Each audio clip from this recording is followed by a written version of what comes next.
Então, como assim? 30 conteúdo. Como você vai mexer?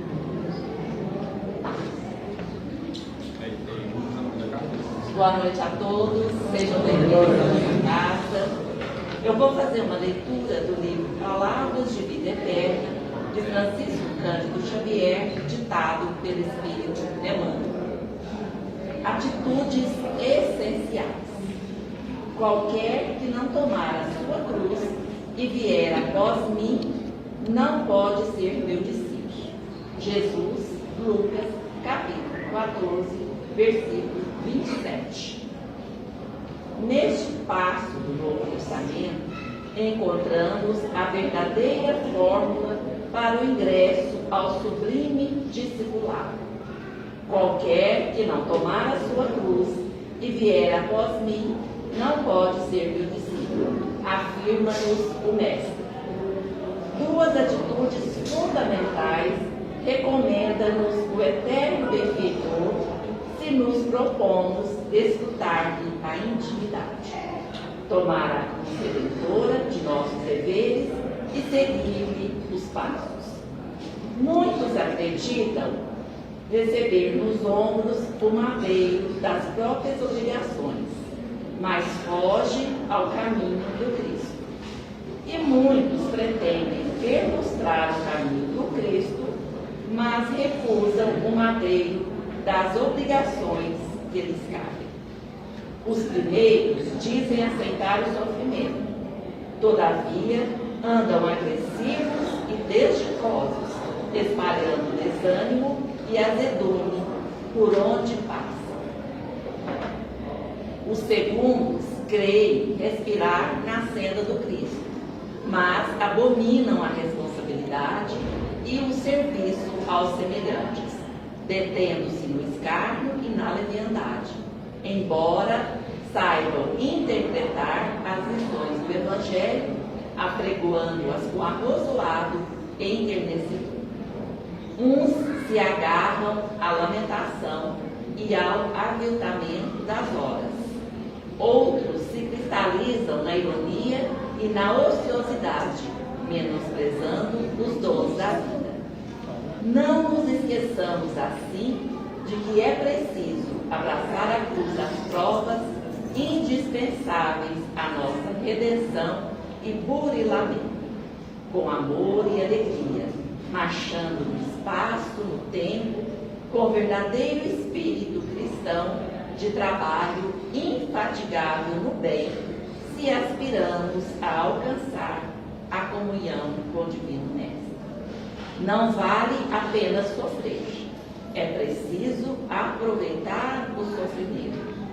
Nem basta somente crer e mostrar o roteiro da fé. É indispensável viver cada dia segundo a fé salvadora que nos orienta o caminho.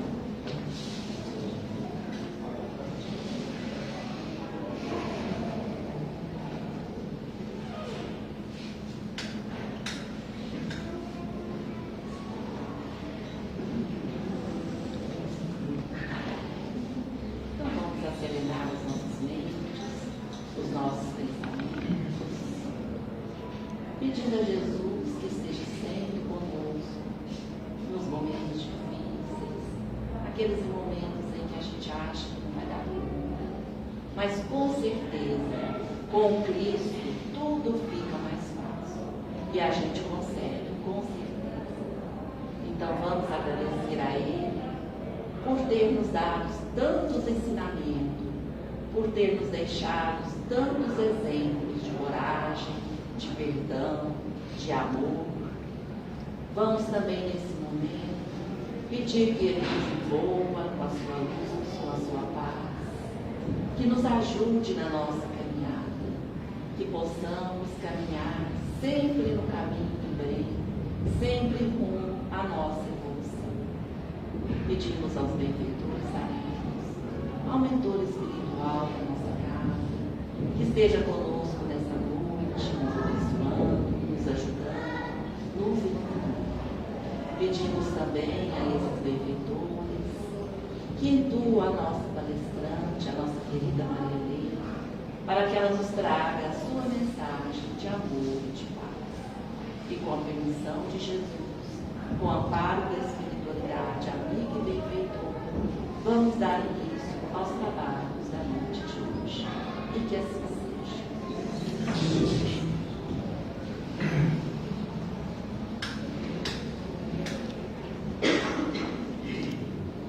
E é com imenso prazer que a gente recebe de novo a nossa querida Maria Helena. Seja bem-vinda. Obrigada, Deus. Obrigada. Muito boa noite a todos. Boa noite. Que a doce paz de Jesus esteja e continue conosco, agora e sempre. Nada trouxemos desse mundo. E manifesto é que nada dele levaremos. Isso aí está lá na primeira carta de Paulo aos Coríntios, de Paulo a Timóteo, 6, 7. Nada trouxemos para este mundo, e manifesto é que nada dele levaremos. E aí parece que fica estranho para nós, que somos ainda muito apegados às coisas deste mundo. Que somos ainda muito apegados às coisas desse mundo. E trabalhamos para adquirir coisas materiais. E muitas vezes lutamos por conta de terra, de terreno, de pedaços de nações, de territórios e de tudo aquilo que nos liga ao mundo, que é a terra, para nós atualmente. Então, nós escolhemos hoje esse tema, autolibertação, porque é uma libertação quando nós entendemos que as coisas materiais têm a sua importância, mas ela é relativa. Ela é relativa. E ela não é maior, nem poderia ser, do que as coisas morais, do que os valores, do que as coisas que nós dizemos espirituais. Mas aí nós dizemos assim, pensamos assim, mas então por que é que nós vivemos no mundo e que dependemos do nosso trabalho, que é material, para adquirirmos coisas? É porque a lei do trabalho é uma lei universal, não é nem só do nosso planeta, é uma lei universal. É uma lei de Deus, lei do trabalho, que nos leva à lei do progresso, que é movimento e que é vida. Nós aprendemos lá no Livro dos Espíritos que trabalho é toda ocupação útil, não é só o trabalho braçal, não é só o trabalho intelectual. Enfim, todo tipo de ocupação útil, ação útil, quando nós estamos fazendo alguma coisa que tem utilidade, nós estaremos trabalhando. Ou seja, quando nós estamos tendo uma conversa útil, nós podemos estar trabalhando. Quando estamos visitando um doente, quando estamos auxiliando alguém, é um excelente trabalho. Mas o que nós estamos aqui querendo entender hoje, junto com vocês, aprofundar um pouquinho, o que é autolibertação. Emmanuel chama isso de autossuperação. Por quê? Porque muitas vezes, como nós temos um olhar de dentro para fora, ou, na verdade, nós só olhamos aquilo que está externo, enxergamos, em primeiro lugar, aquilo que está fora de nós temos uma certa dificuldade de entender que nós somos, para cada um é para si, a pessoa mais importante do mundo. Por que isso? Por egoísmo? Não. Muito pelo contrário. Por reconhecer que nós temos a responsabilidade do nosso próprio progresso, da nossa própria autossuperação, da nossa autolibertação. Mas libertação de quê? Eu sou uma pessoa livre, eu faço o que eu quero, não devo nada para ninguém, tenho as minhas contas em dia, não é? Sou uma pessoa correta, sigo as leis. Muitas vezes as pessoas podem dizer isso, achando que são livres. Aqui, Emmanuel traz, lá no livro Fonte Viva, um dos seus livros, inúmeros livros, né? No Fonte Viva, tem uma lição em que ele nos ensina. E o título é exatamente esse, autolibertação. Aí ele começa assim dizendo, referindo-se à carta de Paulo a Timóteo, né, 6,7, nada trouxemos para este mundo e manifesto é que nada dele levaremos. Ele diz assim, se desejas emancipar a alma das veredas escuras do eu, começa o teu curso de autolibertação, aprendendo a viver como possuindo tudo e nada tendo, com todos e sem ninguém. Que são palavras até que ele retirou da carta de Paulo a Timóteo, né? Vivendo como tendo tudo, mas nada tendo. Ou seja, sem apego. Nós temos o necessário, a maioria de nós, grande número de nós, tem o necessário. A maioria de nós tem o necessário. Só que nós queremos mais. Mas mais o quê? O material. Para ter mais conforto, para ter mais influência. É muito comum isso, é humano isso. Mas o que nós queremos aqui entender, e aprofundar um pouco no pensamento, é que uma das principais coisas, se não a principal, que nós viemos aqui fazer na Terra, foi o aprendizado e a autossuperação. À medida que nós vamos aprendendo e praticando aquilo que nós aprendemos, principalmente no sentido moral, no sentido religioso, no sentido espiritual, quando nós vamos praticando isso que nós já sabemos, nós vamos crescendo, nós vamos evoluindo, nós vamos nos libertando do jugo da matéria e do jugo que eu mesma, que cada um se impõe. Porque o nosso maior inimigo não é o vizinho, não é o marido, não é a esposa, não é uma pessoa que é adversário nosso, que pensa diferentemente, não é adversário político. O nosso maior inimigo somos nós. Porque nós não olhamos para nós olhamos para o outro. E aí nós amontoamos mágoas, nós amontoamos conflitos, nós amontoamos dissensões e nós adoecemos do corpo e da alma. Primeiro a alma adoece, depois isso apresenta-se na forma de doença, propriamente dita, material, na tela física, que é o nosso corpo denso. Então, é muito importante para a nossa saúde física, para a nossa saúde mental, para a nossa evolução, para a nossa libertação, que nós aprendamos a dar às coisas o justo valor, às pessoas, aos momentos, aos acontecimentos.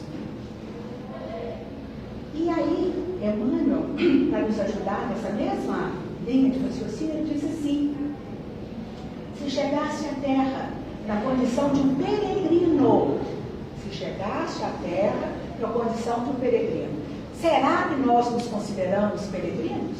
O que é o peregrino? Aquele que viaja, aquele que sai, sozinho, muitas vezes, que é o nosso caso. Nós temos uma família provisória, nós temos um apoio provisório, mas nós vamos partir desse mundo sozinhos, com os títulos, com as ações, com aquilo tudo que nós conseguirmos amelhar pelo próprio tempo. E só vamos levar aquilo que de fato for da nossa bagagem espiritual e moral. Só. Nossa bagagem moral nós vamos levar.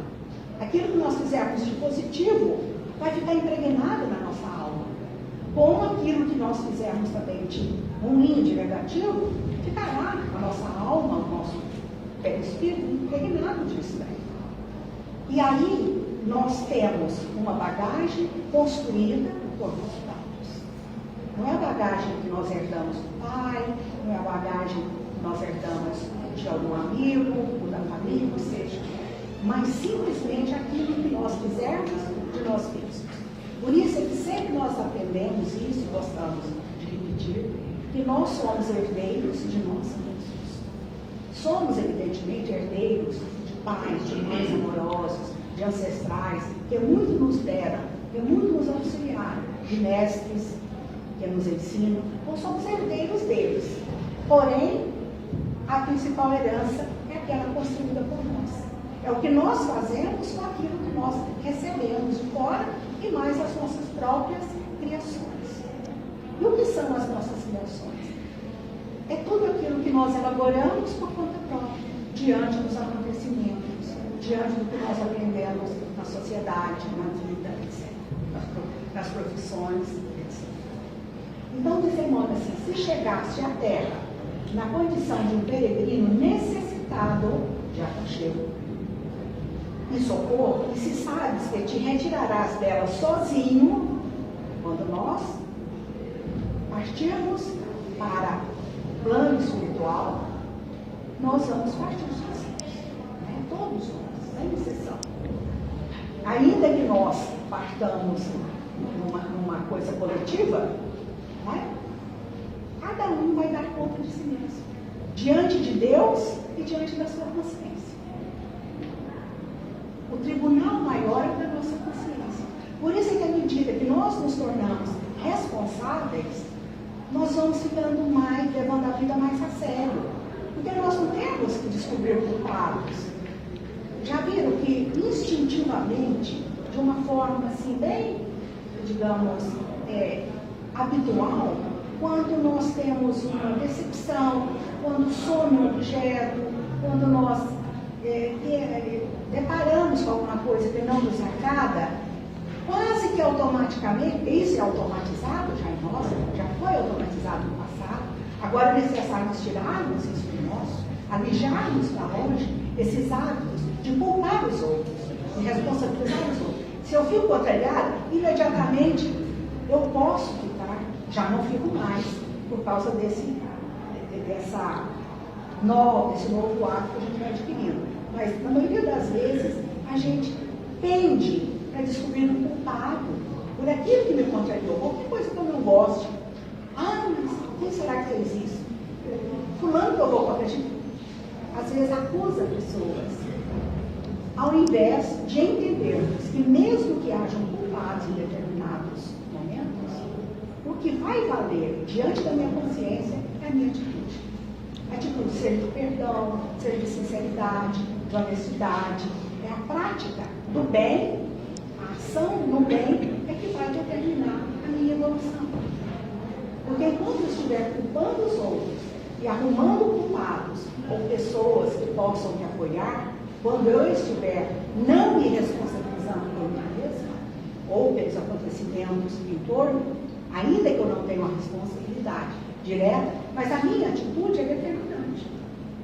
Então eu posso não ser a responsável por uma ação ruim, mas eu não tenho que fazer acusações e nem me sentir culpada, se não fui eu que fiz.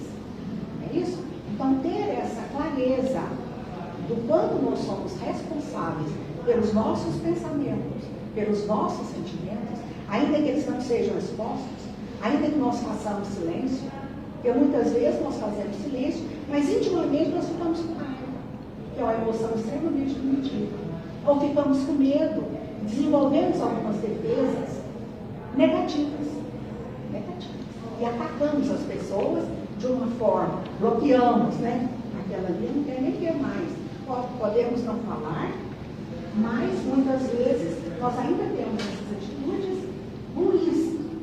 Então, o que é que nós, que Emmanuel nos aconselha?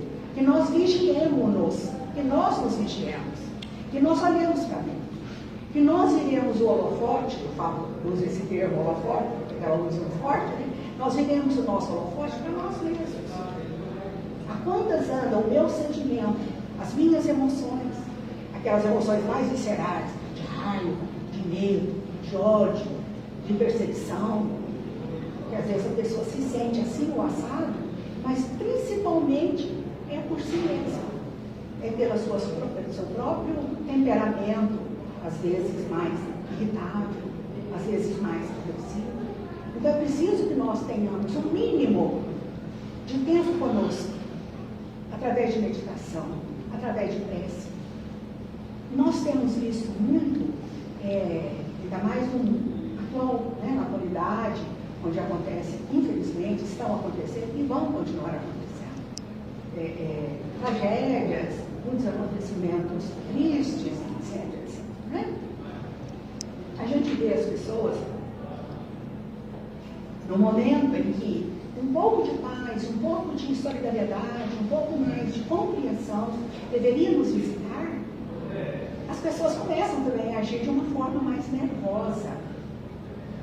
Então, demonstra que nós, a maioria de nós, ainda não pensa, de fato, com sensatez. Ainda não busca a paz, como um dia recomendou Pedro. busque a paz e siga-a. Todo mundo quer paz. Sabe o que você quer paz? Todo mundo quer. Todo mundo quer paz. É a coisa mais maravilhosa do mundo. Você estar em paz, nós estamos em paz. Mas em paz com quem? Com o mundo que está em guerra? Não, conosco mesmo. Significa consciência tranquila, dever retamente cumprido, honestidade, correção, na justa medida do nosso entendimento. Do nosso entendimento. Porque para cada um, isso daí significa graus diferentes, dimensões diferentes de uma mesma coisa. Depende muito da compreensão da pessoa, do desenvolvimento, da evolução, enfim, de vários, dependendo do nível em que ela se encontra. Né? Mas principalmente a gente nota na busca. Há pessoas que são buscadoras de conhecimento, são buscadoras de paz, são buscadoras do bem. São buscadoras. Podem não ser perfeitos, porque nós ainda não atingimos lá não, né? Mas que busquemos, que busquemos. Isso é muito importante, isso é muito determinante. Nós não podemos responsabilizar os outros pelo que nós sentimos, pelas nossas emoções, pela nossa tristeza, pela nossa depressão, pela nossa pobreza, seja pelo que for, pela nossa miséria moral. Nós não podemos responsabilizar os outros. Ainda que existam causas externas, que sempre vão haver, né? Sempre vai acontecer isso. Mas que eu esteja com a minha consciência tranquila, eu fiz o melhor que eu pude. Eu fiz o melhor que eu pude. Não é assim que a gente fala? Só que isso aí não é simplesmente a pessoa achar que fez e está pronto. Não. Eu quero mais. Nós devemos desejar mais. Nós devemos buscar mais. O quê? Compreensão, conhecimento e, sobretudo, prática dessa compreensão e desse conhecimento. Porque, na verdade, em teoria, nós somos bons. A maioria de nós sabe muita coisa. E daria para viver em paz. Né? Mas falta a prática, que é o mais difícil. Né? Então, ter o conhecimento teórico é bom. É o primeiro passo. Mas é só um passo. O resto vem sacrifício, vem renúncia, vem compreensão, vem todo tipo de, até de sofrimento mesmo. Porque não é fácil crescer. É uma dor, acontece uma dor. Porque a pessoa vai lutar, na verdade, com ela mesma, com seus instintos, com as suas emoções, acertar alguns sentimentos que estão desencontrados. Por exemplo, paixões. Então, se nós analisássemos com mais sinceridade, com mais clareza, com uma busca sincera, o que nós sentimos e até o que nós pensamos, nós iríamos elaborar melhores sentimentos, isso é uma elaboração, e melhores pensamentos. E não dizermos, como é comum dizermos até no nosso meio, mas o meu gênio é esse, eu sou assim mesmo, né? Isso aí não deveria nem existir mais entre nós, que temos algum conhecimento do Evangelho. Porque nós devemos dobrar a nossa serviço aquilo que de fato tem valor, aquilo que de fato deveria emocionar e conquistar todos os nossos momentos, os nossos melhores pensamentos. Então, vejamos, a questão de feminicídio e coisa do tipo, vem de quê? De pessoas que são apaixonadas, entre aspas, e apaixonada é uma paixão que a pessoa desenvolve e acha que é dono do outro, e não admite que, etc, etc, etc. Claro que é difícil, né? Mas aí é que vem a história de dar importância às suas próprias ações, de ter responsabilidade sobre os seus atos e de não chegar às últimas consequências em qualquer sentido que não seja tudo bem. Não tem nada que justifique uma pessoa fazer isso. Porém, muita gente faz e para aquele tipo de gente é irresistível. Porque a pessoa é viciada em fazer o que quer. O que é vício? O que é um vício? O vício é algo que foi repetido por tanto tempo e virou um hábito, automatizado. Então, o que nós deveríamos preocupar de automatizar? Gentileza, perdão, ausência de crítica, agradecimento.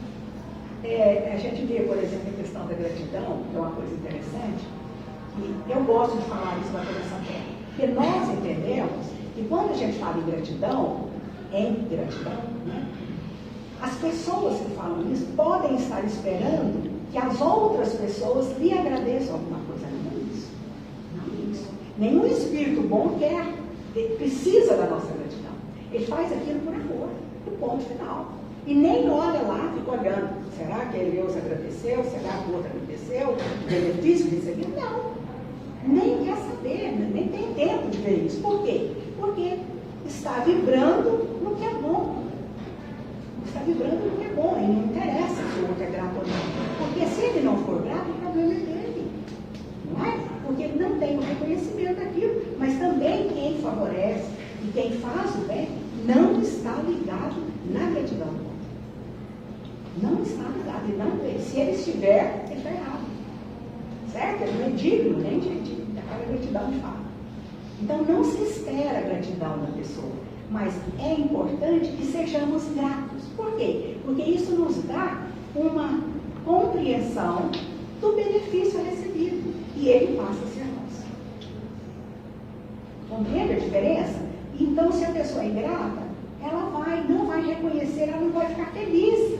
Porque ela nem percebe que o outro a beneficiou. Por exemplo, não percebe, por exemplo, que Deus nos beneficia o tempo todo. Que a espiritualidade nos beneficia. Ah, mas tudo para mim dá errado. Parece que Deus esqueceu de mim. Né? Sabe? Então esse tipo de pensamento, de ingratidão, de pessimismo, de derrotismo, ele toma conta da pessoa. Ele toma conta da pessoa. E esse tipo de pensamento negativo que nós falamos, ele é incentivado e são atraídos espíritos daquela mesma categoria, espíritos ingratos, tristes, deprimidos, para ajudar aquela pessoa. Porque a atração, ela é pela faixa vibratória. Né? Ela tem, as pessoas têm essa. Então, por exemplo, a pessoa que é mais crítica, ela vai atrair espíritos críticos que vão ajudá-la a enxergar o defeito do outro, a vontade, não sei o que. O que isso leva? Nada. A uma perda de tempo e um rebaixamento moral. Através da ironia, através de maus tratos, através de exclusão, né? Que é uma coisa absurda, que existe muito. Ah, aquela pessoa não tem, não quer saber. Nós não temos esse direito. Mas às vezes nós nos apossamos de uma coisa que não é nossa, que é o direito de excluir semelhantes a quem deveríamos apoiar, se são mais fracos, né? Ou enfim, ou admirar, se são, seguir o exemplo, se forem melhores, e tudo bem. Então, Emmanuel nos chama muita atenção nessa questão de sermos gratos, não propriamente porque o outro que nos beneficiou, ou quem quer que seja, precise dessa gratidão. Mas eu, que recebi o benefício, preciso ser grata, porque é bom para mim. É justo isso. E dá uma ênfase ao que é positivo na personalidade que recebe aqui. Então, em favor do nosso crescimento, é que nós devemos fazer esses esforços. Diz ainda Emmanuel, lembra-te de que, por força das leis que governam os destinos, leis que governam, que leis que governam os destinos? As leis de Deus. As leis divinas. As leis sociais e naturais. Cada criatura está ou estará em solidão, a seu modo, adquirindo a ciência da autossuperação. Ou seja, o esforço é individual, é intransferível. Não existe osmose nesse caso, sabe aquele negócio de um pegador, assim, passador? Não existe, não tem essa possibilidade. Pode ser o pai, a mãe, a tia, a avó, então, se pudesse, já evoluía os netos, assim, tudo, né? Mas não, isso não é possível. É da lei de Deus que cada um faça o seu progresso.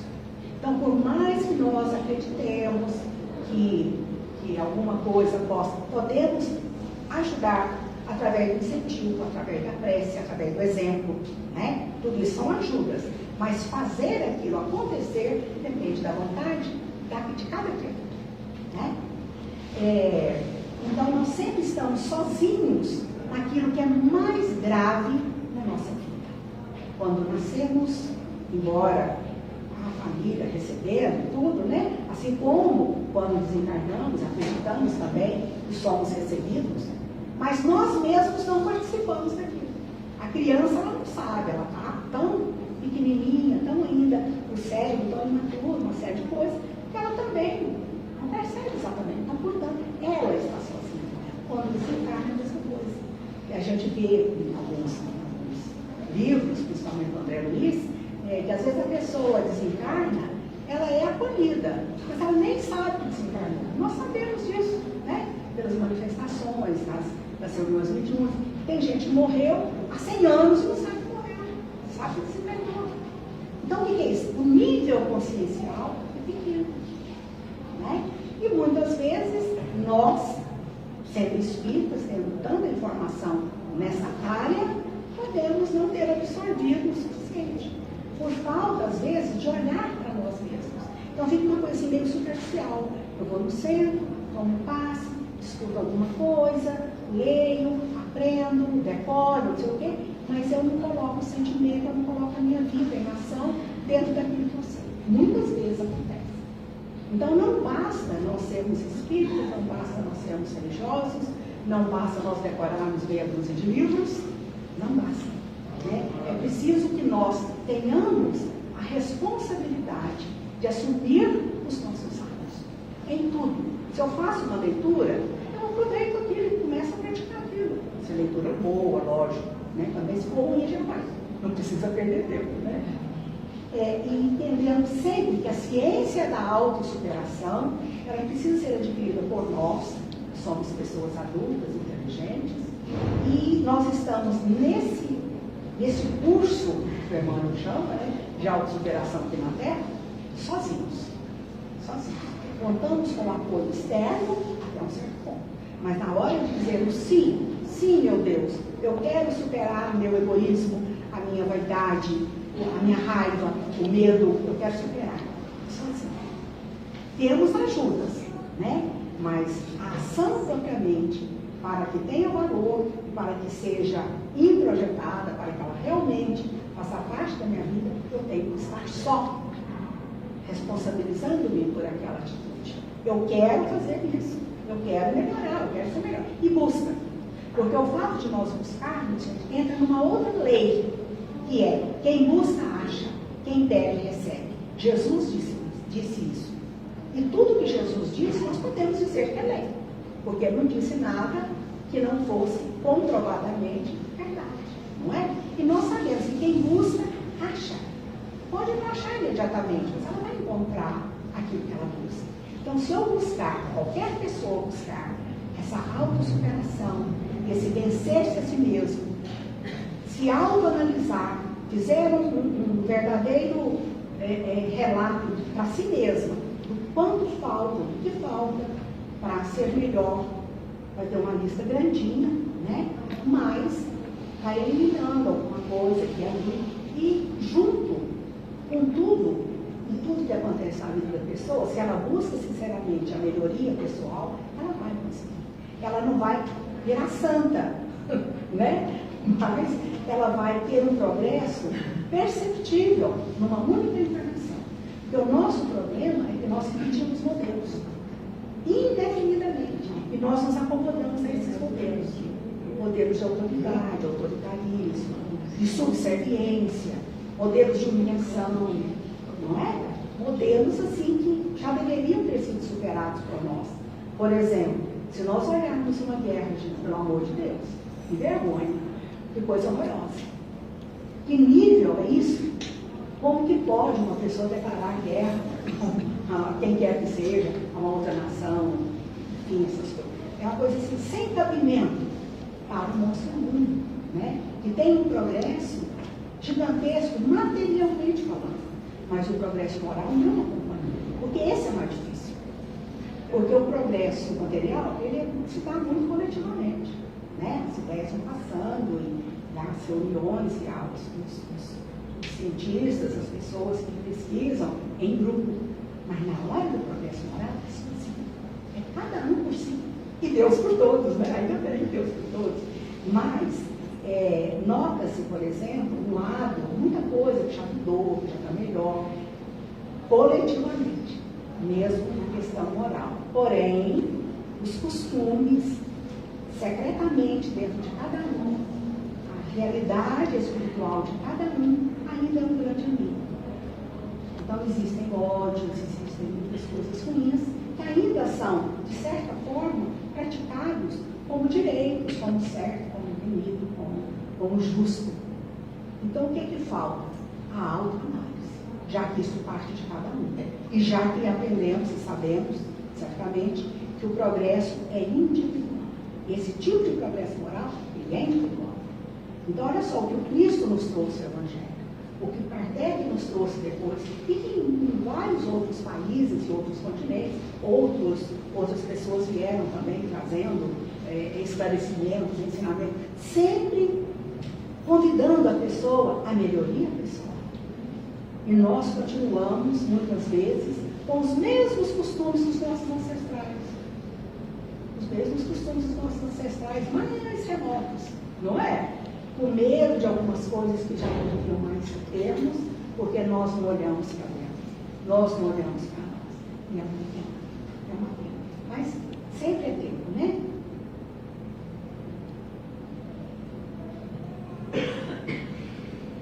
Diz aqui Emmanuel, aconselhando-nos: consagra-te ao bem, não só pelo bem de ti mesmo, mas acima de tudo por amor ao próprio bem. Eu estava falando da pessoa que nos beneficia, e muitas vezes nós nem enxergamos, né, e não agradecemos, não sentimos a gratidão, porque nem percebemos muitas vezes, né? Então, essa pessoa que fez, naturalmente, já tem um crescimento espiritual, moral, ela fez o bem indistintamente. Ela faria o bem, não é pessoal, não é porque eu sou bonita, bacana, não. Ela fez o bem para alguma pessoa que ela não precisava. E ela não está esperando recompensa, porque ela tem grandeza. Se for um espírito luminar, evidentemente assim que aconteceu, né? E ele diz assim: realmente grande é aquele que conhece a própria pequenez ante a vida infinita.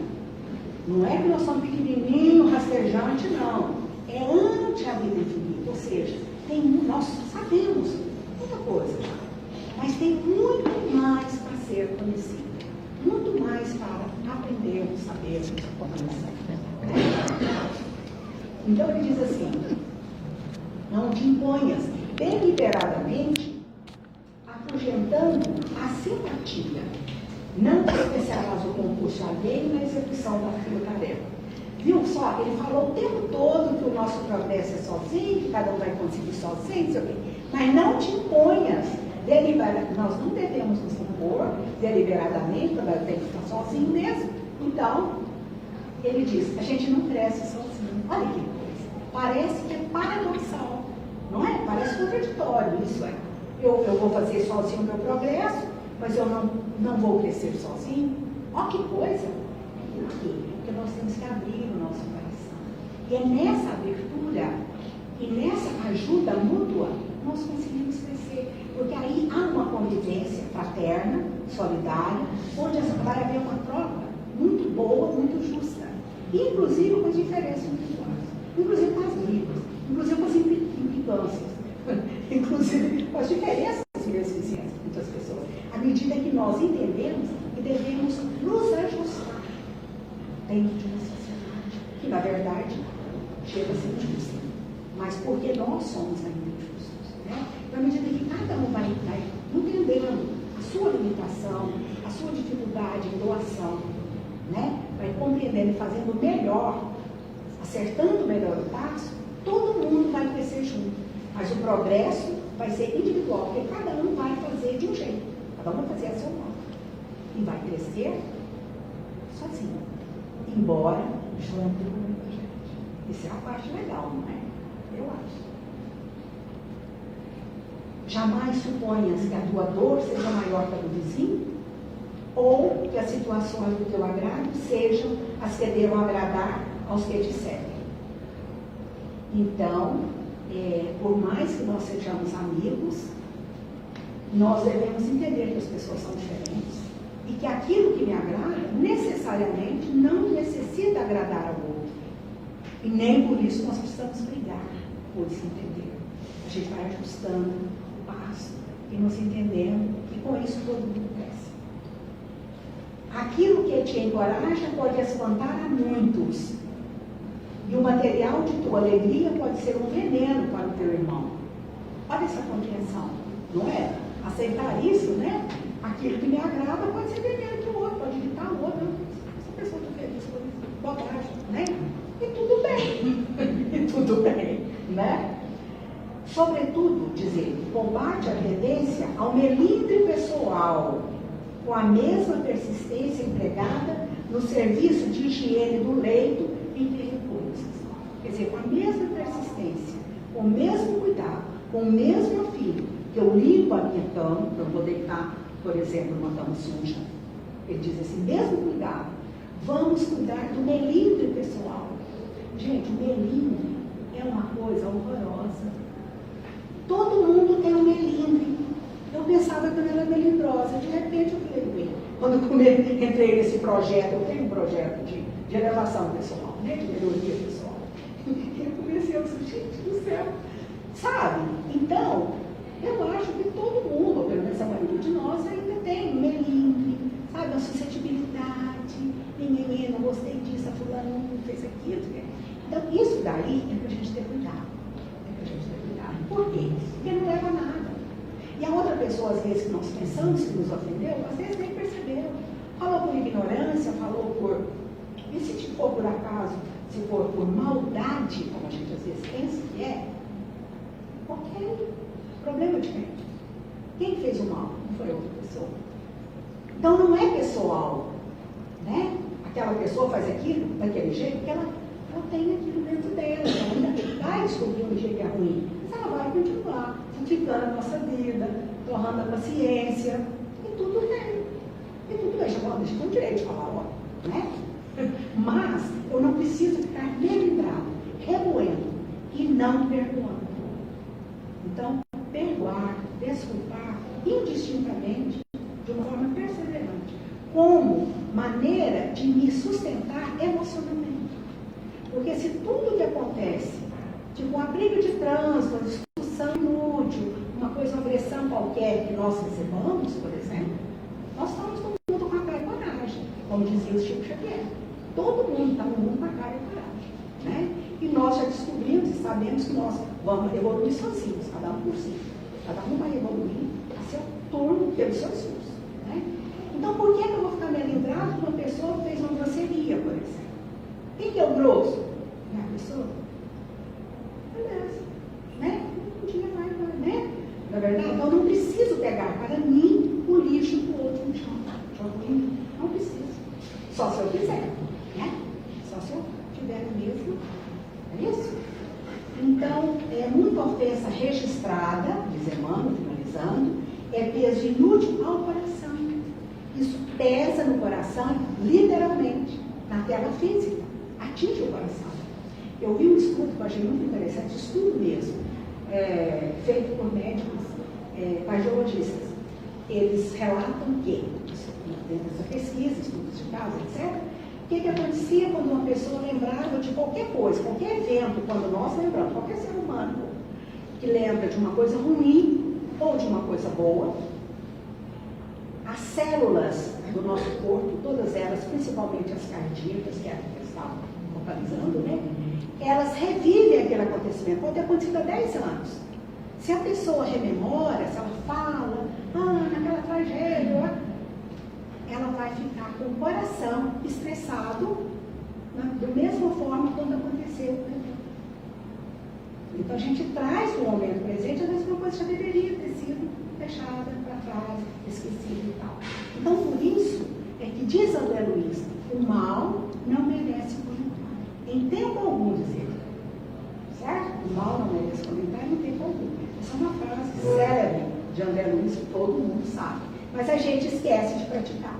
Né? Que ele mexe, faz uma fofoca e fica, sabe? Então é preciso a gente ir amarrando isso em nós, em benefício nosso. Não é benefício que a gente, em próprio benefício, na própria segurança moral, intelectual e espiritual. Né? Então nós devemos desanuviar a mente toda manhã, desejar o bem, pisar firme e que tudo vai se tornando melhor. Ele diz assim: aprende a ser só, para seres mais livre no desempenho do dever que te une a todos. O dever nos une a todos. Não é isso? Todo mundo gosta de quem é cumpridor do dever, não é? Todo mundo é amigo de quem é cumpridor do dever. Então, o cumprimento do dever, que na verdade é um dever, independentemente de qualquer coisa, ele nos une às pessoas. Né? Dizer, aprende a ser só para seres mais livres. Ser só para seres mais livres. No desempenho do dever que te une a todos, e de pensamento voltado para o amigo celeste, que espousou o caminho estreito da cruz, o sacrifício, não nos esqueçamos da advertência de Paulo, quando nos diz que, com alusão a quaisquer patrimônios de ordem material, nada trouxemos para este mundo, e manifesto é que nada dele levaremos. É isso aí. Obrigada, boa noite, fiquemos em paz. Um abraço.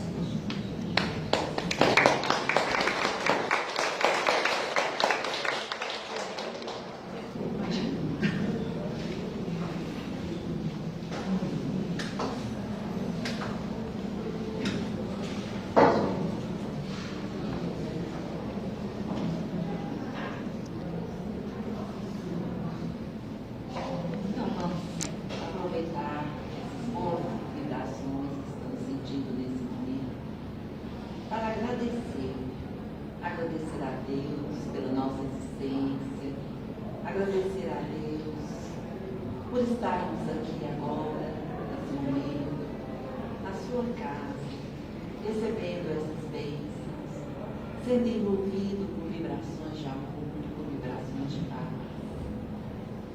Agradecer pela força que Ele nos dá para que a gente possa continuar sempre. E, enfim, Senhor, nós te agradecemos por tudo. Mas ainda queremos também, mais uma vez, te pedir que nos ajude nessa caminhada, nos ajude a sermos pessoas melhores, a deixar o nosso orgulho, a nossa vaidade de lado, porque isso não vai nos ajudar em nada. Que Deus, na sua infinita misericórdia, possa nos auxiliar para que possamos conseguir ser pessoas cada vez melhores.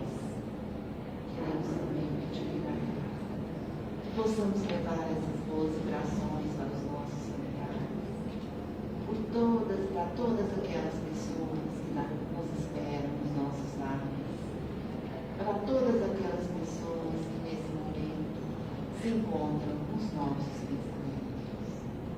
Obrigado, Senhor, por mais esse dia, pela essa existência